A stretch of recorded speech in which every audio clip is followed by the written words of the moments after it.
같이 제가 설교할 때 설교 순서가 되면 룻기를 같이 한번 살펴보고자 합니다. 룻기는 잘 아시는 스토리죠.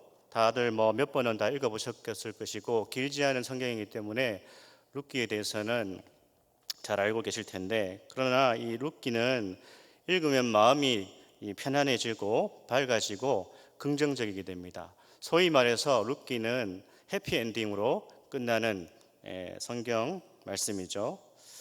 마음이 힘들고 특별히 비관적인 우울한 사람들은 특별히 이 룻기를 많이 읽고 묵상하면 마음에 큰 위로를 받을 거라 그렇게 여겨집니다.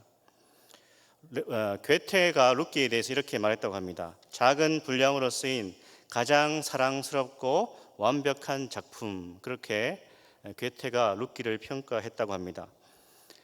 그래서 어떤 사람은 조각에는 비너스 상이 있고 그림에는 모나리자가 있다면 문학에는 룻기가 있다, 그렇게 평가할 정도로 참 문학적으로도 가치가 높은 하나님의 말씀입니다. 오늘 우리가 읽었던 말씀에도 배경이 나오지만 이 룻기의 시대적 배경은 사사시대죠. 사사시대. 성경에서도 순서상 사사기, 룻기 이렇게 되어 있습니다. 사사시대는 잘 아는 것처럼 이스라엘의 영적인 암흑의 시대죠. 이스라엘의 타락이 정말 극단으로 치달았던 시대에 쓰여진 성경이 바로 룻기입니다. 하지만 이런 어둠의 시대에 한 줄기 빛과 같이 캄캄한 칠흑같이 어두운 밤에 스며드는 한 줄기 빛과 같은 것이 바로 룻기다, 그렇게 여겨집니다. 잠언 25장 13절의 표현처럼 여름날의 시원한 냉수와 같은 말씀이 룻기가 아닌가 그렇게 여겨집니다. 그래서 이런 기대를 가지고 룻기를 길지 않기 때문에 몇 번 읽어보시고 묵상하시고 또 설교를 통해서 은혜를 받으시기를 소망하는데요. 이 배경이 참 어둡죠. 오늘 우리가 읽었던 룻기 1장의 시작은 어두운 단어로 시작하고 있습니다. 바로 흉년이라고 하는 단어가 1장 1절에 등장하고 있습니다. 부정적인 단어죠. 흉년은. 이 단어는 비어있다라는 것을 내포하고 있습니다. 흉년 안에는 텅 빔, 아무것도 없음, 그런 것이 내포되어 있죠. 그래서 흉년은 언제나 기근과 함께 짝을 이루고 있습니다. 흉년이 오면 당연히 기근이죠. 먹을 것이 없는 것입니다. 그런데 오늘 룻기 1장 1절에 보면 베들레헴에 흉년이 들었다고 되어 있습니다. 근데 의미심장합니다. 우리는 성경을 읽을 때 모든 것을 영적으로 해석할 필요는 없겠지만, 그러나 하나님의 말씀은 의미 없이 기록되지 않았습니다. 다 영적인 교훈을 위하여서 기록되었기 때문에 여기 흉년이 베들레헴에 들었다라는 것은 자연현상, 그냥 우연히 발생한 것이 아니라 하나님의 심판이라는 것을 우리는 구약 전체를 통해서 해석해 볼 수 있습니다. 특별히 베들레헴, 떡집이란 뜻이죠. 이 떡이 가득해야 되는 떡집에 떡이 없습니다. 흉년이 든 것이죠. 하나님은 자신과의 언약을 배반할 때에 저주와 심판을 미리 경고하셨죠. 그것을 우리는 언약적 심판이라고 부릅니다. 특별히 신명기 28장에 보면 언약의 저주라는 것이 나오는데, 거기 신명기 28장 24절에 보면 이런 심판과 저주의 말씀이 있습니다. 여호와께서 비 대신에 티끌과 모래를 네 땅에 내리시리니 그것들이 하늘에서 네 위에 내려 마침내 너를 멸하리라. 언약의 심판입니다. 그러니까 언약의 말씀에 순종하고 하나님을 섬기고 하나님을 따라갈 때에 언약의 축복이 주어지지만, 주님의 말씀을 거역하고 불순종하고 배반할 때 언약의 심판과 저주가 임한다라는 것을 신명기가 분명히 보여주고 있습니다. 그래서 오늘 룻기 1장 1절에 나타나는 이 베들레헴의 흉년은 그냥 우연히 생긴 자연현상이 아니라 하나님의 언약적 심판이라는 것을 우리는 알 수 있습니다. 사사시대죠. 사사시대. 어둠의 시대입니다. 영적인 어둠의 시대. 이 흉년은 인간이 견디기 어려운 고통입니다. 어떤 흉년이 있습니까? 경제적인 흉년이 있습니다.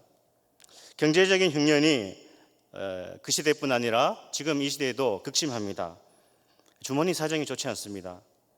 제가 세상에서 직업을 가지고 있거나 또는 사업을 하지 않아서 우리 성도님들이나 세상에서 일하는 분들의 어떤 사정을 정말 완벽하게 100% 이해하지는 못하겠지만, 그러나 지금 많은 분들이 경제적인 어려움, 흉년을 겪고 있습니다. 자영업을 하는 많은 분들의 신음소리가 들려오고, 우리 주변에도 정말 사업이 힘들어서 굉장히 큰 고통 가운데 있는 성도들도 계시고, 또한 주변의 이웃들도 있습니다. 청년 실업이 정말 이렇게 최고조에 달한 지는 이미 오래입니다. 그래서 이 땅의 많은 젊은이들은 기본적인 것들을 포기하고 살아갑니다. 낙심의 시대라고 하죠. 절망의 시대, 포기의 시대, 또 아무것도 소망하지 않고 희망하지 않는, 그냥 오늘을 살아가는 그런 시대가 지금 이 시대인데, 경제적인 흉년이 이 땅에도 지금 우리가 살아가고 있는 이 시대에도 아주 극심한 것이죠. 또한 우리는 사회적인 윤리적인 흉년을 목격합니다. 어떤 게 있을까요? 끔찍한 사건과 사고가 계속 이어지고 있습니다. 너무나 무서운 어떤 사건, 그리고 폭력, 생각하기도 끔찍한 그런 일들이 계속 뉴스를 통해서 등장하고 나타나죠. 정말 어떻게 인간이 저렇게 잔인할 수 있을까 할 정도로 우리는 사회적인 윤리적인 흉년을 목격하고 있습니다. 사람을 가까이 하기에 두려움을 느낍니다. 정말 말 잘못했다가는 큰일 나는 그런 시대이기 때문에 누구도 어떤 사람에 대해서 간섭하지 않는 그런 시대죠. 또 우리는 관계적인 흉년도 경험합니다. 정말 사랑으로 살아야 되는 부부가 형식적으로 살아가는 그런 부부 관계도 많고, 가정에서 부모와 자식이 참 냉랭하게 살아가는 것이죠. 그리고 진실한 참된 친구가 없는 그런 시대, 관계적인 흉년이라고 그렇게 얘기했습니다. 가장 심각한 것은 오늘 이 땅의 영적인 흉년이 심각하죠. 점점 우리는 이 시대에 믿음의 사람들을 찾아볼 수 없는 영적인 흉년도 경험하고 있습니다. 현실에서 믿음으로 살아가는 사람을 우리는 잘 찾아볼 수가 없습니다. 그야말로 영적인 흉년을 우리는 경험하고 있습니다. 오늘 이렇게 영적인, 경제적인, 사회적인, 관계적인 흉년 가운데 있는 오늘 우리 시대를 향해서 루키가 던져주는 메시지를 통하여서 우리의 시대가 새로워지기를 소망합니다. 루키 1장에 등장하는 오늘 주인공 나오미, 그리고 그의 남편 엘리멜렉에 대해서 우리가 또 살펴봐야 될 것 같습니다. 엘리멜렉은 나의 하나님은 왕이시다, 그런 뜻입니다.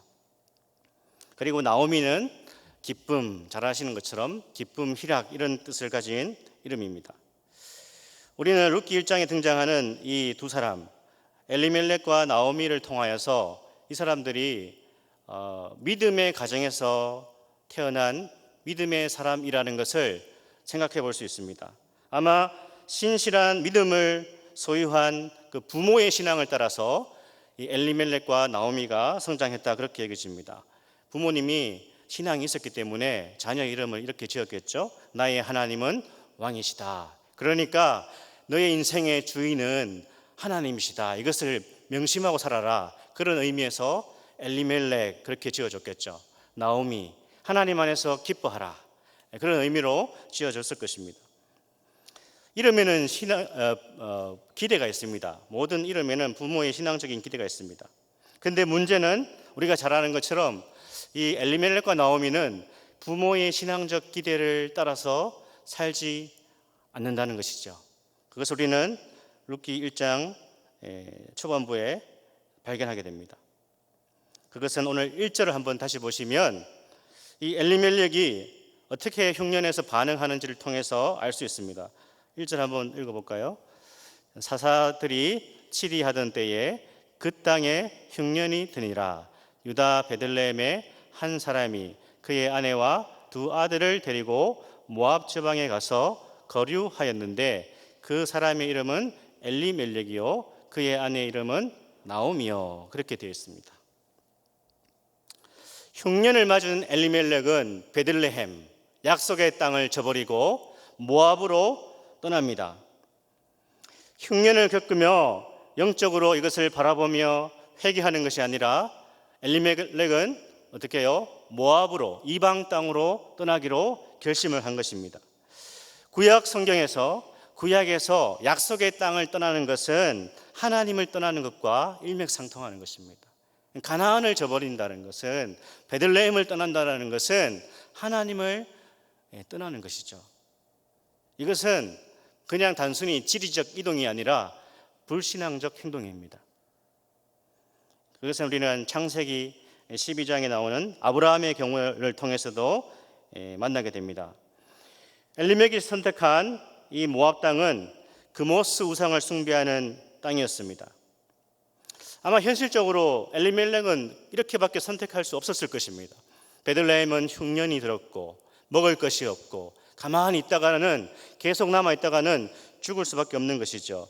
그런데 아마 모압 땅에 먹을 것이 있다라는 소식이 엘리멜렉에게 들려왔을 것입니다. 그래서 가장으로서의 책임감을 가지고 베들레헴을 떠나 모압으로 가기로 그렇게 결심했던 것입니다.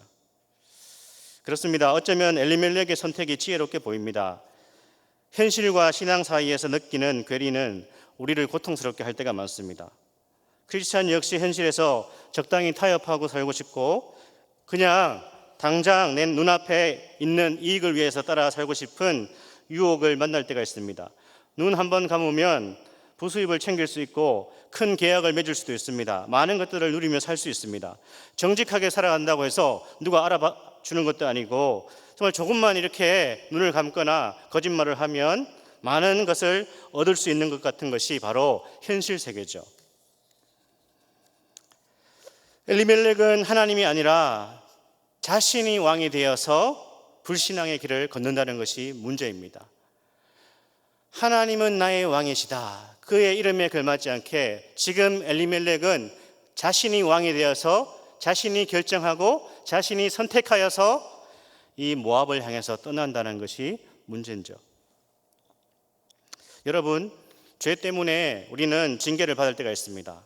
물론 그것은 당신이 당하는 고통은 당신이 하나님 앞에 바르게 살지 않아서야 회개해야 돼, 그렇게 말해서는 안 됩니다. 하지만 스스로는 스스로를 돌아볼 수 있어야 됩니다. 자신의 삶에 고통과 문제와 어려움이 생길 때 스스로는 자신을 한번 돌아봐야 되는 것이죠. 특별히 우리가 죄 때문에 징계를 받을 때 회피해서는 안 된다는 것을 오늘 룻기 1장에서 우리에게 교훈하고 있습니다. 장소를 옮긴다고 해서 해결되는 것이 아니죠. 교회를 옮긴다고 해결될까요?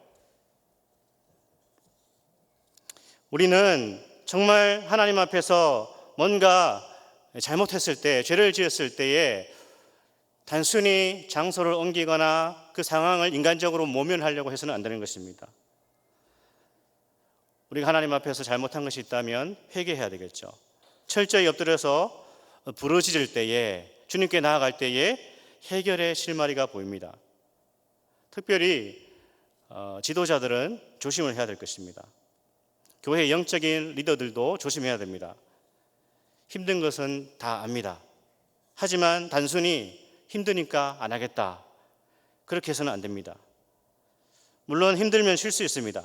하지만 우리는 하나님의 일, 나에게 주어진 여러 가지 역할과 사명에 대해서 진지하게 생각하고 고민하고 기도하고 결정해야 되는 것입니다. 오늘 영적인 가장의 실패는 가족들의 실패로 그렇게 몰아가죠. 그야말로 한 사람, 이 한 사람이 굉장히 중요한데 엘리멜렉이 영적으로 실패하자 이 엘리멜렉의 모든 가족 구성원들이 영적으로 다 실패하게 되는 것이죠. 가정이 무너지고 있는 것입니다. 오늘 우리가 보는 것처럼 모압에서 아들을 낳았는데 이름을 말론, 그리고 기럨, 이렇게 지었습니다. 주석을 보니까 말론은 병들다, 그런 뜻이고 기럨은 탄식 또는 끝이 나다, 그런 뜻으로 해석되어져 있습니다. 아이들 이름을 지었는데 이제 병들다, 끝났다, 그렇게 지은 것입니다. 참 그렇죠. 부모가 이름을 짓는데 자기 이름은 굉장히 멋있게 지었습니다. 엘리멜렉, 하나님은 나의 왕이시다. 나오미, 기쁨, 희락. 물론 부모가 지어줬지만 자신들은 그렇게 좋은 이름을 가지고 있는데 자기 자녀들의 이름은 굉장히 어둡게 지었습니다. 아마 모압에서의 어떤 고통과 현실적인 어려움을 이름에 반영할 수도 있었을 것입니다. 그런데 주석가들은 대부분 왜 엘리멜렉이 자녀들의 이름을 이렇게 지었는가 했을 때에 모압식의 풍속을 따라서 이름을 지었다, 그렇게 해석하고 있습니다. 우리나라로 치면 예전에 그런 거죠. 이제 아이를 낳았을 때 건강하게 잘 자라라는 의미에서 애들 이름을 어떻게 짓니까? 굉장히 천하게 짓죠. 뭐 개똥이 뭐 이런 식으로 짓는 것이죠. 개똥이라고 짓는 것은 정말 개똥이가 되라 이런 것이 아니라 무병장수를 기원하는 어떤 그런 무속신앙 비슷한 것이죠. 모압식의 풍습을 따라서 지었다는 것입니다. 뭐 이름이 안 좋으면 굳으면 개똥이처럼 이제 귀신이 도망간다, 그런 어떤 신념이 있었다는 것이죠. 그러나 우리는 오늘 이 엘리멜렉이 자녀들의 이름을 이렇게 모압의 풍속을 따라서 지었다는 것은 그가 얼마나 영적으로 추락하고 있었는지를 생각해 볼 수 있는 것이죠. 그래서 우리는 일상을 살아가는 모습을 보면서 그 사람의 영적인 상태를 대충 가늠해 볼 수 있는 것입니다. 신앙생활을 하는 자세나 태도나 예배 드리는 어떤 모습이나 공동체 안에서, 가정 안에서, 직장과 사회 속에서 살아가는 모습을 보면 그 사람의 영적인 상태, 그 사람의 지금 영적인 수준을 어느 정도 가늠할 수 있는 것이죠. 가정의 분위기를 어느 정도 우리는 눈치챌 수도 있습니다. 문제가 뭐죠? 이 영적인 가장인 엘리멜렉이 굉장히 허리멍텅하다는 것입니다. 바로 서 있지 않으니까 다 이제 무너지는 것이죠. 자연스럽게 가족들의 신앙도 무너지고 이들의 영적인 상태가 굉장히 바닥을 치고 있다는 것을 우리는 이 엘리멜렉과 나오미가 자녀의 이름을 짓는 것에서, 그리고 살아가는 모든 삶의 어떤 라이프 스타일을 통하여서도 발견할 수 있는 것이죠. 근데 참 이름처럼 이 엘리멜렉의 가정에 그 이름에 굉장히 어떤 큰 의미가 있는 듯이 어떻게 됐습니까? 모압 땅에서 자녀들이 병들고 두 자녀가 다 죽고 마는 것이죠. 3절에 볼까요? 3절에 보면 먼저 나오미의 남편 엘리멜렉이 죽었다. 근데 엘리멜렉이 왜 죽었는지에 대해서는 사실 구체적으로 설명하지 않습니다. 모압 땅으로 갔기 때문에 하나님이 죽이셨다, 그렇게 설명하진 않습니다. 우리는 죽음 앞에서 사실은 좀 침묵해야 되죠. 장례식에 가서 함부로 말해서는 안 될 것입니다. 아무튼 엘리멜렉이 죽었습니다. 나오미는 젊은 나이에 미망인이 된 것이죠. 그것도 두 아들을 남긴 채 남편이 먼저 죽은 것입니다.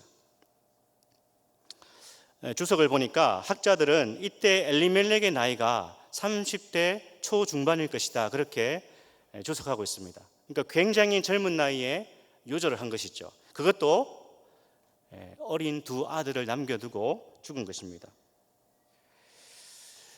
이 배우자의 죽음이라는 것은 굉장히 고통스러운 것이죠. 젊은 나이에 과부가 된 것입니다. 그런데 시간이 흘러서 이 사별의 고통이 치유될 쯤 됐을 때 더 극심한 고통을 만난 것이죠. 보니까 10년이 흘렀을 때에 갓 결혼한 두 아들을 먼저 보내야 되는, 정말 말로 표현할 수 없는, 어머니로서 부모로서 도저히 견딜 수 없는 그런 극심한 고통을 나오미가 겪게 됩니다. 4절과 5절에 보시면 그들은 모압 여자 중에서 그들의 아내를 맞이하였는데 하나의 이름은 오르바요, 하나의 이름은 루시라. 그들이 거기서 거주한 지 10년쯤에 말년과 기른 두 사람이 다 죽고 그 여인은 두 아들과 남편의 뒤에 남았더라. 남편과 두 아들의 뒤에 남았더라. 사는 게 아니겠죠. 예전에 읽었던 기억이 있는 책입니다. 소설가 박완서 씨가 쓴 한 말씀만 하소서라고 하는 책은 이 박완서 씨가 57 되던 해에 남편과 아들을 연이어 잃고 난 후에 고통의 삶을 일기 형식으로 쓴 수필집인데, 저는 그때 수년이 흘렀지만 그 한 말씀만 하소서라고 하는 책을 읽으면서 인간이 겪을 수 있는 이런 고통, 사별의 아픔이라는 것은 엄청난 것이구나. 물론 저도 겪었지만 거기서 이런 문장이 있습니다. 주님, 당신은 과연, 물론 이 사람은 박완서 씨는 가톨릭 신자입니다.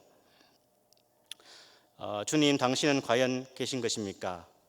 계시다면 내 아들이 왜 죽어야 하는지 더도 말고 덜도 말고 한 말씀만 해 주십시오. 왜 내게 이런 불행한 일이 일어난 것입니까? 특별히 남에게 모질게 한 것도 없고 그렇게 끔찍한 고통을 당할 만큼 죄를 범한 것도 없는 내게 말입니까? 여러분, 우리가 그냥 남의 얘기 같아가지고 이렇게 읽고 넘어가지만 한번 우리가 나오미가 되어서 한번 이 성경 안에 들어간다 본다면 이보다 잔인한 인생의 고통이 있을까? 젊은 나이에 과부가 되었는데 결혼시킨 두 아들마저 죽었다. 그야말로 나오미는 처참하게 파산해버린 그런 삶입니다. 완전히 소위 말해서 패가 망신한 것입니다. 고대 사회에서 여성의 존재 이유는 남편과 아들입니다. 그런데 남편과 아들이 먼저 다 죽었다라는 것은 고대 사회에서 여성에게 존재의 이유가 없다라는 것이죠. 그렇지 않습니까? 남편을 먼저 보냈다 하더라도 자식을 통하여서 후손을 통하여서 치유받는다면 그 고통은 이길 수 있는 것입니다. 부모가 잘 풀리지 않더라도 자식이라도 희망이 있어야 하는데 이 가정은 희망이라고는 눈을 씻고 찾아볼래야 찾아볼 수가 없습니다. 두 아들이 다 죽었는데 고대 사회에서 또 자식을 남기지 않고 죽은 것입니다. 한마디로 나오미의 인생은 아무것도 없습니다. 텅 빈 인생입니다. 그렇습니다. 인간이 아무리 멋진 계획과 자기의 지혜로 인생을 설계해 보지만 주님께서 인생의 계획과 인간의 어떠한 목표와 그 계획에 주님이 기뻐하시지 않는다면 모든 것이 숲으로 돌아갈 수 있다는 것을 우리는 늘 생각해야 됩니다. 잠언 16장 9절에서 사람이 마음으로 자기의 길을 계획할지라도 그의 걸음을 인도하시는 이는 여호와시다, 그렇게 말씀하고 있고, 시편 127편 1절에서 여호와께서 집을 세우지 아니하시면 세우는 자의 수고가 헛되다, 그렇게 말씀하고 있습니다. 그렇지 않습니까? 인생의 주권이 어디에 있습니까? 인간의 계획이 있습니까? 우리는 멋진 계획을 세울 수 있습니다. 아주 밝은 미래를 우리가 설계할 수 있습니다. 나쁜 게 아니겠죠. 그러나 우리 인생의 주권은 하나님에게 있다는 것이죠. 이렇게 정말 처참하게 무너진 인생이 있을까요? 나오미의 인생을 보면 와, 정말 저런 인생 더 이상 살아갈 희망이 있을까? 용기, 아니 의미가 있을까? 그렇게 생각해 볼 수 있습니다. 하지만 오늘 룻기는 그렇게 끝나지 않고 하나님께서 이 텅 빈 인생과 같은 나오미의 인생에 한 줄기 빛을 비추고 계시다는 사실이죠. 6절에 오늘 우리가 읽었던 것처럼 베들레헴에 양식이 주어졌다라는 소식이 나오미의 귀에 들려오게 되는 것입니다. 여러분, 이게 희망이죠. 하나님은 어떤 분이시죠? 우리 하나님은 징계하시지만 다시 회복시키시는 분이 하나님이십니다. 때리셨지만 다시 낫게 하시는 분이 우리 하나님이십니다. 그래서 호세아 6장 1절에 오라 우리가 여호와께로 돌아가자. 여호와께서 우리를 찢으셨으나 도로 낫게 하실 것이요 우리를 치셨으나 싸매어 주실 것입니다. 이 말씀이 언제나 우리에게 희망이 있습니다. 그것이 죄로 인한 징계이든지 하나님의 심판이든지 아니면 우리의 신앙과 우리의 인생을 더 아름답게 하실 하나님의 계획이든지 간에 하나님께서 우리 가운데 오실 때에 우리에게 희망이 있는 것이죠. 주님은 우리의 아버지시고 우리의 치료자이시고 우리의 회복자가 되시기 때문에 언제나 우리의 희망은 하나님 안에 있다는 것을 우리는 만나게 됩니다. 사랑하는 여러분, 오늘 우리가 룻기 1장 이 초반부를 같이 살펴보는데 우리의 희망은 어디에 있는가? 다시 한번 우리는 이 1장 6절 말씀을 통하여서 우리 시대와 우리 인생과 가정과 공동체와 이 민족의 희망은 우리 주님께 있습니다. 그 고백이 터져 나올 때 룻기를 제대로 읽기 시작하는 것입니다. 우리의 희망, 이 민족의 희망, 대한민국의 희망은 어디에 있습니까? 했을 때 정치에 있습니까? 문명과 과학의 발달에 이 시대에 희망이 있을까요? 이 사회를, 이 어두운 사회를 공포가 가득하고 모든 것이 정말 흉년과 같은 이런 시대에 이 사회를 바꿀 수 있는 그 힘은 누구에게 있는가? 우리 아이들은 이 땅의 교육의 개혁으로 정말 바꿀 수 있을까? 정말 저는 날마다 힘듭니다. 아버지로 이렇게 아이들을 잘 이렇게 훈육한다는 것도 힘들고 더군다나 목사 아빠로서 아이들을 이렇게 바르게 지도하는 일이 너무너무 힘듭니다. 제 영성을 갉아먹는 것은 그 누구도 아니라 누구입니다. 진짜 날마다 전쟁을 치르고 자게 되는데 속을 막 뒤집고 날마다 절대로 저는 누구라고 말하지 않았습니다. 6절에 보면 이렇게 말합니다. 우리 6절 한번 읽어볼까요? 한번 같이 읽겠습니다. 그 여인이 모압 지방에서 여호와께서 자기 백성을 돌보시사 그들에게 양식을 주셨다 함을 듣고 이에 두 며느리와 함께 일어나 모압 지방에서 돌아오려 하여. 이 중요한 단어가 여기 돌보시사. 영어 성경에는 비지트, 방문하다라고 번역하고 있는데 히브리어로 파카드입니다. 그것은 일부러 시간을 내서 찾아오는 것이 돌보다 이런 뜻입니다. 파카드. 그러니까 세심하게 돌아보다, 찾아와 주다 그런 뜻입니다. 여러분, 이것이 이제 희망인 것이죠. 하나님께서 이 처참한, 사실 이 엘리멜렉과 나오미의 인생에 불어닥친 이 고통과 고난은 사실은 징계죠. 약속의 땅을 떠났기 때문에. 그런데 거기에서 끝나는 것이 아니고 하나님께서 자기의 백성을 돌아보셨다. 세심하게 지켜보시고 그 고통의 현장을 방문하시고 그 얼굴을 나오미를 향하여서 돌이키셨다. 그런 뜻입니다. 구약의 제사장의 축도에 보면 그 얼굴을 내게로 향하여 드사 그렇게 얘기합니다. 얼굴을 비추는 것은 하나님께서 이스라엘 민족을 향하여서 얼굴을 비추는 것은 은혜를 베푸신다는 뜻입니다. 구약에서 이것은 항상 하나님이 돌보시고 하나님이 얼굴을 이스라엘 향해서 든다라는 것은 항상 구약에서 구원을 의미했습니다. 구원. 하나님의 구원이 임할 때 주님께서 다시 얼굴을 이스라엘 향해서 돌이키시는 것이죠. 하나님께서 우리에게 얼굴을 한번 비추어 주시면 모든 것이 해결되고 상황이 다 어떻게 해요? 종료되는 것입니다.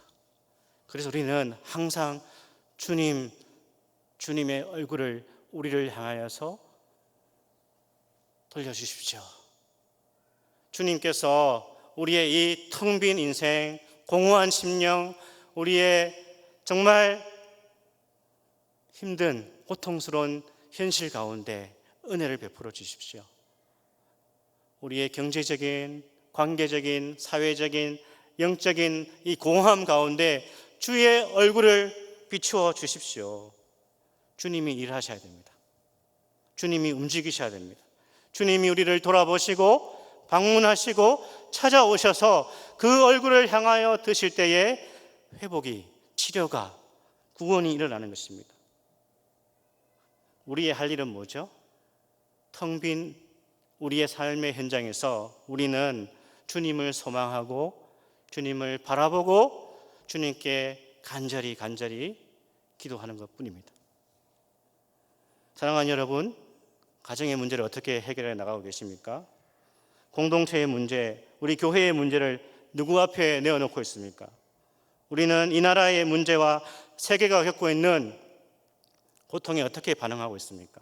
뉴스를 보면서 한숨을 짓거나 욕하는 것, 그것은 세상 사람들이 하는 것이고, 하나님의 백성들은 그 세계의 이 끔찍한 상황과 여러 가지 뉴스거리를 기도의 제목으로 삼는 것이 바로 크리스찬입니다.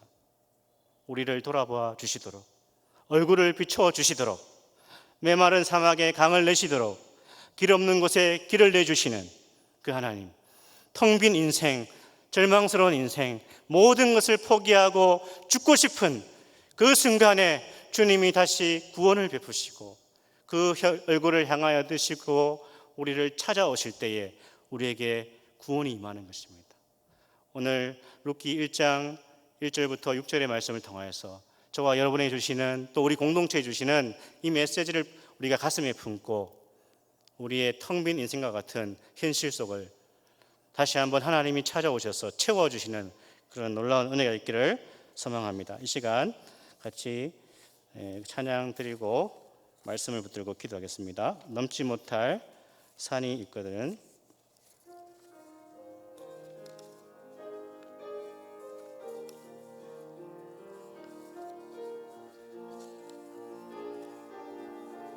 넘지 못할 산이 있거든. 넘지 못할 산이 있거든.